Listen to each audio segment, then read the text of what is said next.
নমস্কার, আপনাদের সকলকে স্বাগত জানাই চ্যানেল রূপক ঘাটতিতে। আজকের ভিডিওতে আমরা সহজ ভাষায় জানবো অষ্টম বেতন কমিশন নিয়ে এখনো পর্যন্ত সবচেয়ে গুরুত্বপূর্ণ তথ্য। বেসিক পে কত বাড়তে পারে, ডিএ কত হবে, পেনশনভোগীদের জন্য কি পরিবর্তন আসতে পারে, ইনকাম ট্যাক্সে কোনো প্রভাব পড়বে কিনা এবং ছুটির নিয়মে কোনো পরিবর্তনের সম্ভাবনা রয়েছে কিনা সবকিছু আলোচনা করব। প্রথমে বলে রাখি, অষ্টম বেতন কমিশন নিয়ে সরকার নীতিগত সিদ্ধান্ত ঘোষণা করলেও সব সুপারিশ এখনো প্রকাশিত হয়নি। তাই যেসব বিষয় এখনো চূড়ান্ত নয় সেগুলোকে সম্ভাবনা হিসেবেই দেখুন। চলুন শুরু করি বেসিক পে দিয়ে। প্রত্যেক বেতন কমিশনের মূল উদ্দেশ্য হলো সরকারি কর্মীদের বেতন কাঠামোকে বর্তমান অর্থনৈতিক পরিস্থিতির সঙ্গে সামঞ্জস্যপূর্ণ করা। তাই এবারও নতুন পে ম্যাট্রিক্স বা বেতন কাঠামো আসতে পারে বলেই আশা করা হচ্ছে। তবে বেসিক পে ঠিক কত হবে তা কমিশনের চূড়ান্ত সুপারিশের পরই জানা যাবে। এবার আসে ডিএ বা মহার্ঘ ভাতা। সাধারণত নতুন বেতন কমিশন কার্যকর হলে পুরনো ডিএ নতুন বেসিকের সঙ্গে সমন্বয় করা হয়।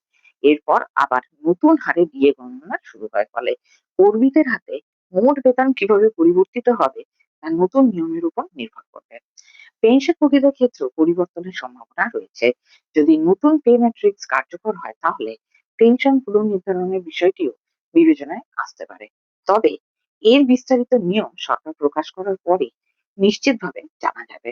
অনেকেই জানতে চাইছেন ইনকাম ট্যাক্সে কোনো পরিবর্তন হবে কি? আসলে বেতন কমিশন এবং আয়কর দুটি আলাদা বিষয়।